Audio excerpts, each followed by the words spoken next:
Serie B-Win. Tutti i colori della passione. Terza giornata della Serie B-Win che a Lezio Scida di Crotone vede i padroni di casa affrontare la matricola Juve Stabia. Ospiti a -1 in classifica, 2 sconfitte nelle prime 2 giornate per gli uomini di Braglia. Calabresi ancora a 0 con l'11 di Menichini che cerca la prima vittoria in questo campionato cadetto 2011-2012 dopo la sconfitta e il pareggio delle prime 2 giornate. Dirige Gavillucci di Latina, assistenti i signori Meli e Manna. La partita è condizionata soprattutto nelle prime battute da un caldo molto forte che c'è a Crotone e allora si parte veramente al piccolo trotto con i padroni di casa che fanno tanto possesso palla ma col primo brivido che arriva a firma Juve Stabia. Andiamo all'11esimo, il corner è dalla sinistra, stacca mezza villa, solo un brivido sulla schiena dei tifosi. 15esimo, padroni di casa che ci provano da fermo, distanza siderale per Loviso, il pallone esce alla destra di Seculin. 17esimo, stessa posizione, cambia la battuta, questa volta è Ciano, ma il risultato è forse peggiore del precedente. 22esimo, buono il triangolo calabrese che porta Ciano a provarci con il destro, è facile per Seculin, andiamo ad apprezzare con l'ausilio del replay l'assist di De Giorgio e il destro di Ciano. Le emozioni latitano fino al 44esimo, quando un rimpallo in area campana favorisce De Giorgio, Scognamiglio prova la chiusura, l'attaccante cade ma per Gavillucci è simulazione, non c'è calcio di rigore, ammonizione per De Giorgio, andiamo a rivedere il contatto o presunto tale con l'ausilio del replay, lasciamo a chi sta guardando queste immagini la possibilità di giudicare.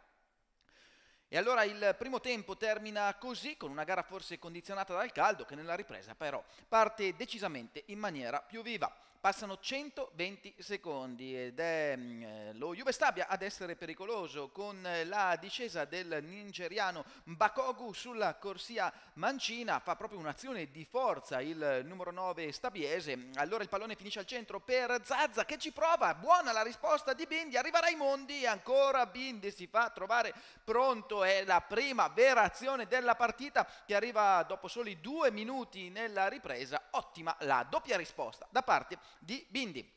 Allora andiamo al 56esimo, risposta calabrese che arriva su calcio da fermo, questa volta tocca a Ciano, il pallone è deviato ma Seculin è pronto. 63esimo, altro calcio di punizione dal limite, tocca a Loviso con il destro, specchio lontano. Al 70esimo c'è un brivido che dura poco in area calabra perché il palo di Erpen arriva a gioco fermo per un controllo con il braccio.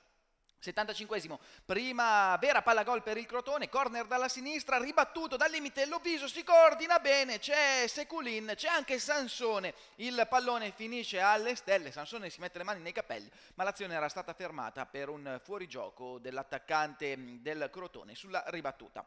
80esimo, risposta stabiese con Bakogu che di forza prende spazio in aria, destro, ribattuto, ancora il destro e allora è Bindi a salvarsi, 0-0 che non si schioda. Nei minuti finali lo Juve Stabia prova a prendere tempo, c'è un cambio proprio a tempo scaduto tra Bakogu e Sau, ma la partita termina così. Il Crotone non riesce ad avere la meglio dello Juve Stabia, 0-0 in terra calabra, una partita che ha latitato per quanto riguarda le emozioni, una partita che vede un pareggio accontentare tutti e nessuno.